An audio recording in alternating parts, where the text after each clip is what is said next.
So, welcome, and a warm hello to all of you. And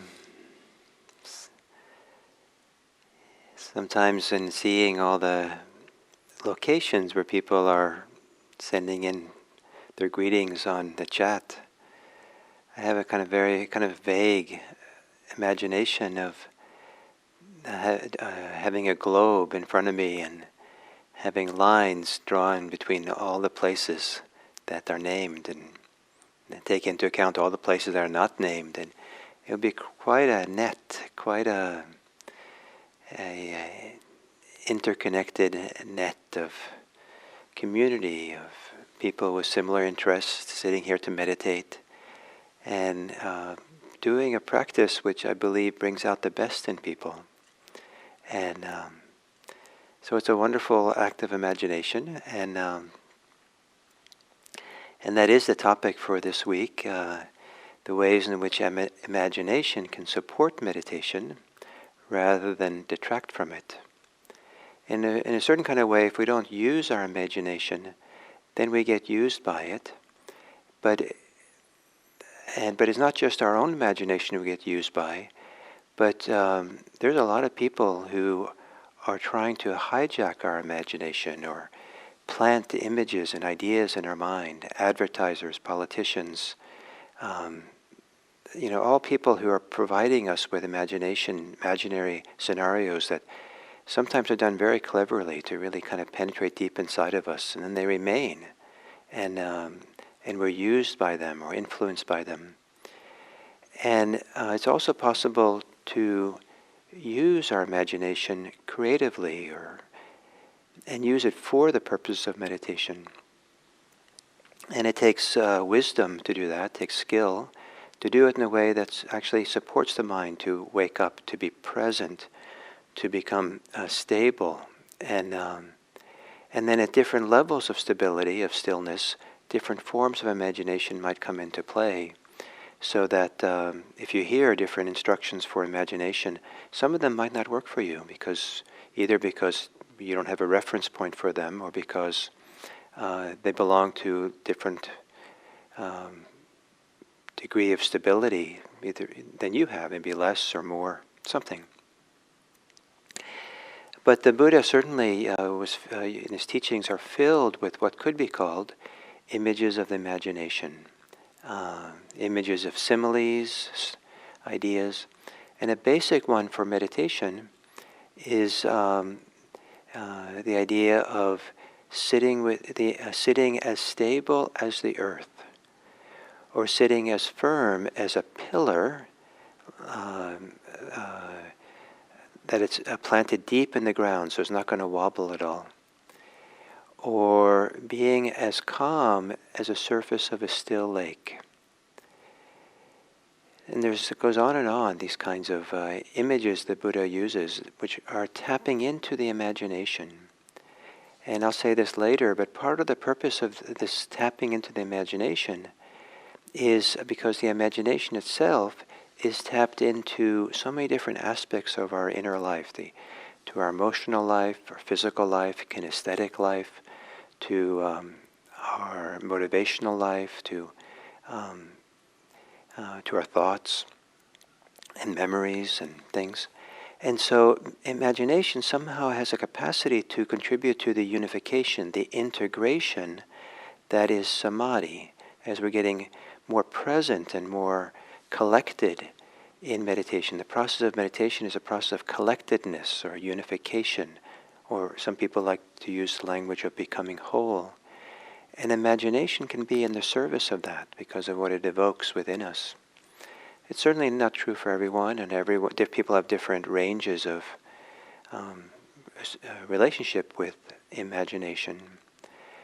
But for this week, we're looking at building on the Buddha's use of imagination in order to cultivate stability, but also presence, but also gladness, to have gladness or a certain degree of joy in meditation. So to take an upright meditation posture, and to adjust your posture so it begins to feel stable. One of the advantages of sitting cross-legged is the stability of the legs and the buttocks on your cushion, a broad, wide foundation. Anything that supports you, the weight of your body, can provide a foundation of stability. And to imagine this body that you're sitting in is here like a mountain.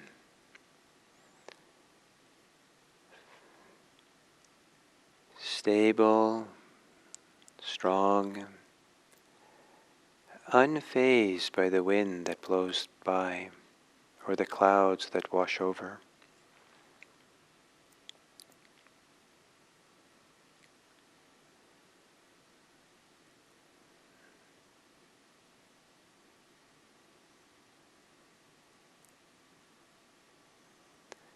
Imagining that the mind is like a clear, quiet lake, calm, wind not blowing, water still, and the mind is broad and wide, like the wide, broad lake.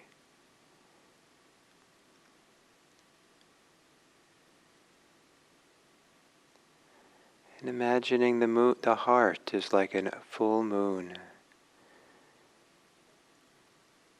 fully exposed, fully open, fully here. The heart shines its light peacefully on all things.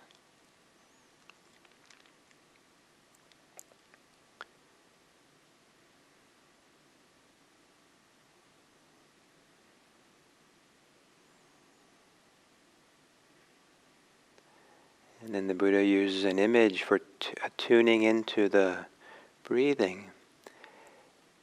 That one tunes into breathing like a woodworker does with a chisel on a lathe, carving a piece of wood, or maybe we would say a potter turning clay on a wheel.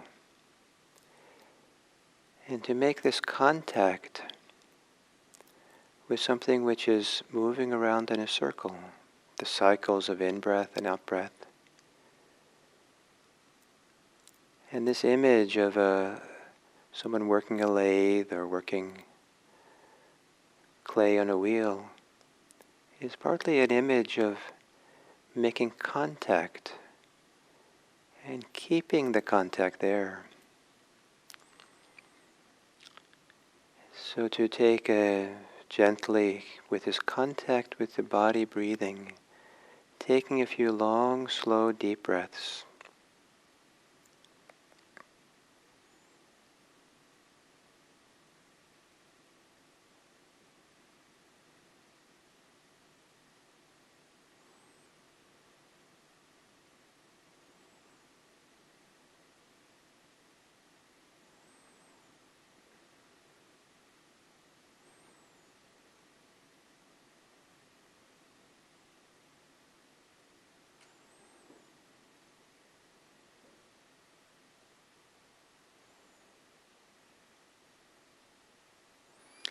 And as you exhale, maybe like a dam which has opened its doors so water can flow out, to relax your body so there can be a flow of vitality, flow of ease, calmness from the places where you relax. So relaxing the shoulders,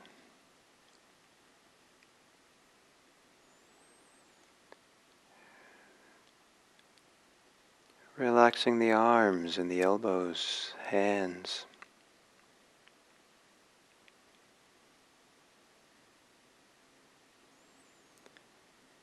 Relaxing the chest,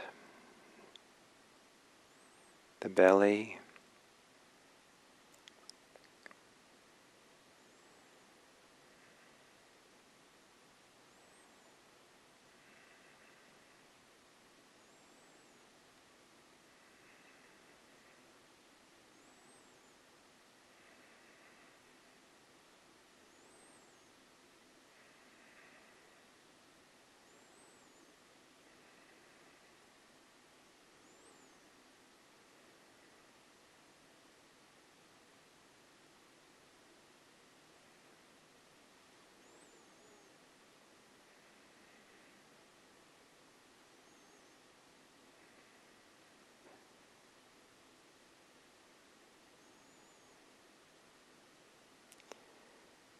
And breathing easily, maybe naturally.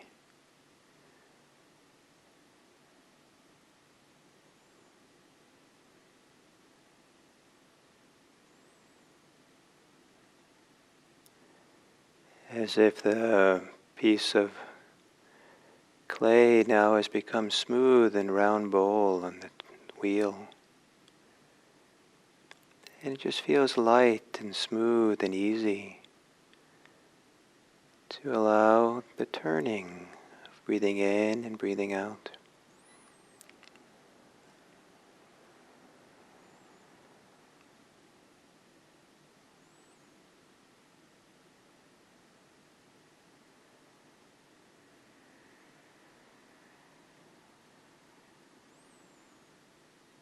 Your whole body is the bowl that awareness is feeling as you breathe. Breathing in and breathing out. A kind of intimacy with the body breathing.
And as you're sitting here,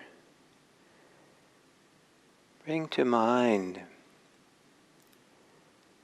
gently, quietly, whatever sense of goodness or gladness that comes from the simplicity of being here, meditating, where you're somehow, what's absent is the busyness of the day,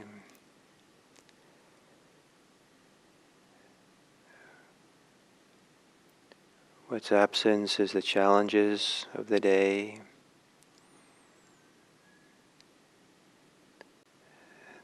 the crowds of people,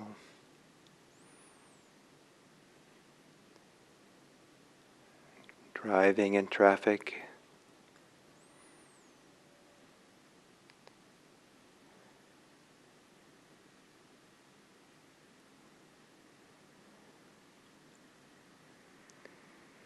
And if you can stay quietly focused on the breathing and not giving in to thoughts of desire, thoughts of ill will,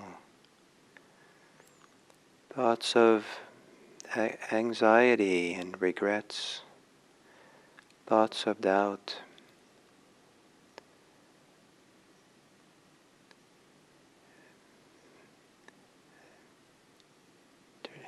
this begins to feel like similar to being free of debt or free of an illness, free of oppression, free of being lost in thought. And these ideas of this freedom from these things, for the Buddha, it is meant to be a source of gladness. To take a few moments to appreciate what is not here right now that feels good to have put aside, and which gives you an intimacy and a peacefulness, even if it's mildly so, with here and now and being present. And feeling the goodness of this, maybe being glad to have these moments to be free of these things.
Perhaps making a small half smile that maybe supports a gladness or a contentment that's willing to be just here in whatever goodness, whatever pleasure or contentment that is available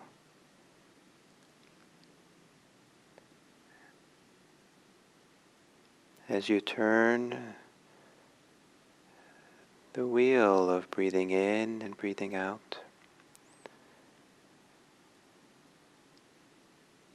In a sense, smoothing out the bowl of your body, the bowl of clay on the wheel.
with the image of a mountain, feeling whatever stability is here in your body,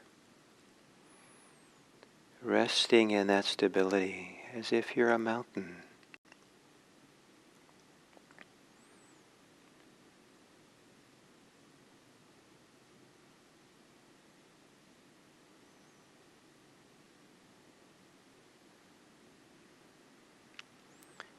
As if your mind is a broad, peaceful lake.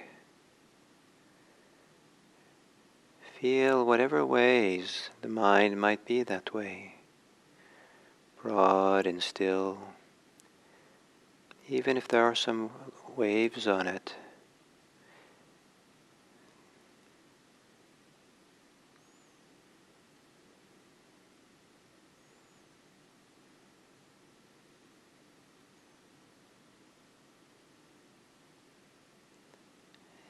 And then whatever way the heart feels like a full moon, exposed, open, floating in the air, in the sky, in space. Feel that luminosity and freedom of the heart.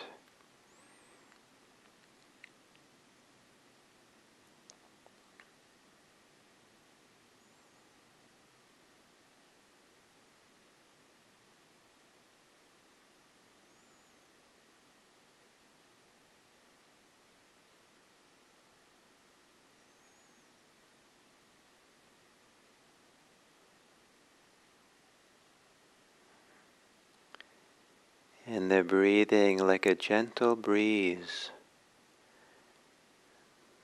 that blows here and there through the body, through the mind, through the heart.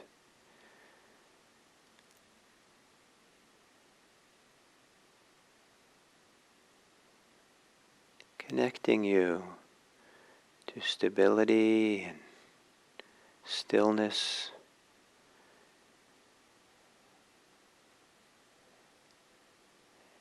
and freedom of the heart.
And staying centered here in this mountain-like body, still mind and open heart.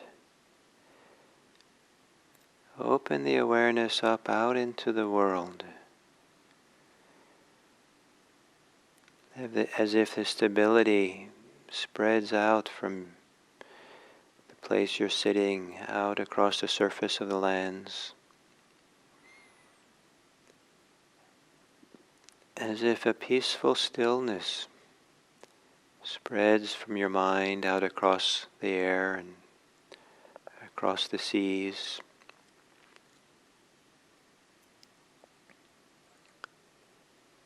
And as if the freedom and luminosity of the full moon heart shines all over the globe.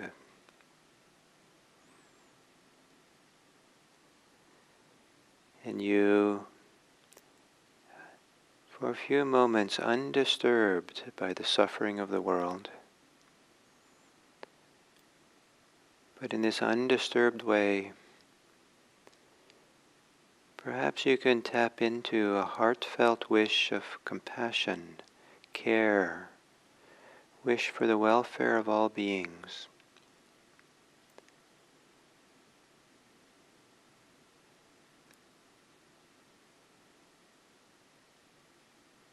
May all beings be happy. May all beings be free of suffering.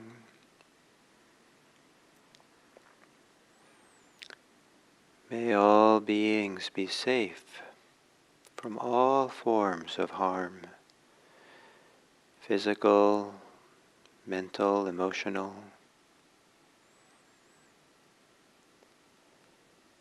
May all beings be peaceful, sharing as we share our peacefulness with them. And may all beings be free, as we do not limit them, box them in with our ideas and desires, expectations.